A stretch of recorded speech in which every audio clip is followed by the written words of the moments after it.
حق بات کہنے کا جذبہ بہت کم ہے، صحیح کو صحیح کہنے کا جذبہ کم ہے، بلکہ اور زیادہ کمزور ہوتا چلا جا رہا ہے۔ حق کو حق کہنا چاہیے، غلط کو غلط کہنا چاہیے، احقاق حق اور ابطال باطل سے کام لینا چاہیے، یہی اسلام کا تقاضا ہے۔ ارے حق کو حق کہنے کے لیے، غلط کو غلط کہنے کے لیے ہی تو اللہ تعالیٰ نے انبیاء کرام کو مبعوث فرمایا، اور حق کا راستہ دکھانے کے لیے ہی تو اللہ تعالیٰ نے قرآن عظیم کو اپنی محبوب پاک صلی اللہ تعالیٰ علیہ وسلم پر نازل فرمایا۔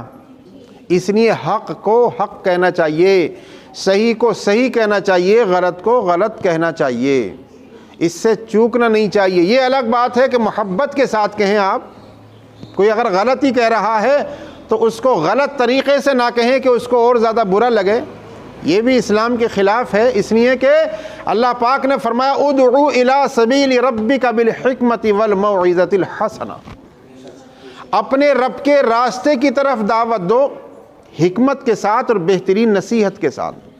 تو محبت کے ساتھ دعوت دی جائے، لیکن حق کو چھپایا نہ جائے، اس کو بتایا ضرور جائے۔ فرمایا گیا الساکت عن الحق شیطان اخرس، حق کو چھپانے والا گنگا شیطان ہوتا ہے، حق بات کو چھپانے والا گنگا شیطان ہوتا ہے۔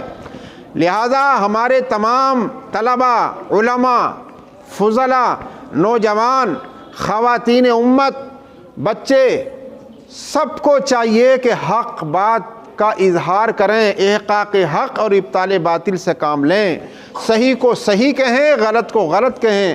اس لیے کہ فرمایا الساکت عن الحق شیطان الاخرس، حق کو چھپانے والا گنگا شیطان ہے۔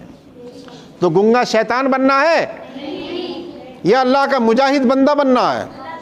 مبلغ اسلام بنیے اور اس پر عمل کیجئے۔ بلغوا عنی ولو آیۃ، میری طرف سے دوسرے لوگوں تک پیغام پہنچا دو، چاہے ایک نشانی ہو، اور جو حاضر ہے وہ غائب تک پیغام پہنچا دے، جو جتنی بات جانتا ہے وہ پہنچا دے۔ اور خیر امم کہا اس لیے گیا ہے کنتم خیر امت اخرجت للناس تأمرون بالمعروف وتنہون عن المنکر، تم بہتر امت ہو، تمہیں بھیجا ہی اس لیے گیا ہے۔ اگر یہ خاصہ انسان کے اندر نہ ہو تو پھر آپ کو خیر امت نہیں کہا جائے گا۔ کیوں بھیجا گیا ہے؟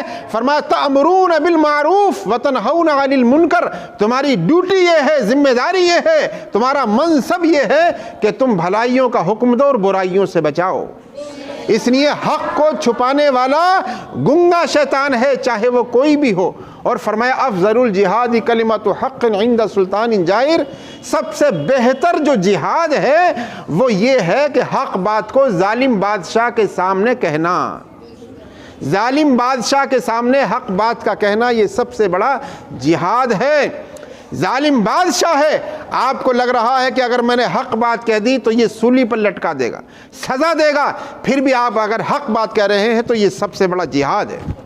سمجھے آپ؟ تو جہاد بمانا کوشش، قد و کاوش کے معنی میں جہاد کا لفظ ہے۔ اس جہاد کے لفظ کو سن کر کے لوگ چونک جاتے ہیں۔ اس جہاد کا معنی کوشش بھی ہے، قد و کاوش ہے، محنت ہے، بغیر محنت کے کچھ نہیں ہے۔ لہٰذا حق بات کہنے کا جذبہ ہونا چاہیے، جذبہ رہے گا انشاءاللہ۔ اللہ تعالی ہم سب کو عمل کی توفیق رفیق عطا فرمائے۔